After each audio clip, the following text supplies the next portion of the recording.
Посебниот регистар за контролирање на лица осудени за злоупотреба на деца и педофилија треба редовно да се контролира и Министерствата за социјална политика, правда и внатрешни работи да имаат поголема комуникација и ажурирање на податоците. Денеска на Комисијата за социјална политика, демографија и млади беше прифатен амандманот на Законот за посебен регистар на лица осудени со правосилна за кривични дела за сексуална злоупотреба на малолетник и педофилија. Според пратениците, недоволната ажурираност на податоците ги става во опасност децата, како идни жртви на педофилите. Со овој амандман обезбедуваме континуитет и сигурност во системот што веќе постои. Зошто е тоа важно? Затоа што ризикот за децата не завршува со правосилноста на пресудата.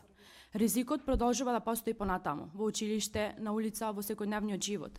Ако податоците во регистарот не се точни и ажурни, тогаш родителите немаат реална информација, а институциите немаат сигурност за постапување, со тоа децата остануваат подложени на ова зло. Го прифаќаме и сметаме дека со тоа ќе биде далеку поажурен самиот систем, нели, на регистарот кој што треба да биде видлив за сите нас, односно за сите граѓани во Македонија. И од Националната мрежа против насилство врз жените и семејното насилство со извештај каде што потенцира дека иако месецот јануари се уште не е завршен, сепак семејното насилство и сексуалната злоупотреба е во пораст во полициските извештаи.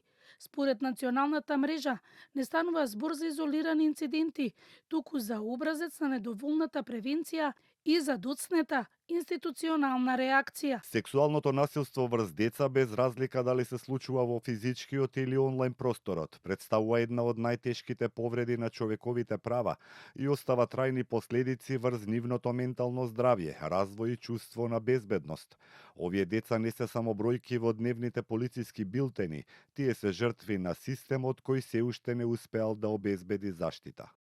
Од Националната мрежа велат дека требаат итни и суштински промени со цел да нема жртви кои ќе плаќаат со својот живот.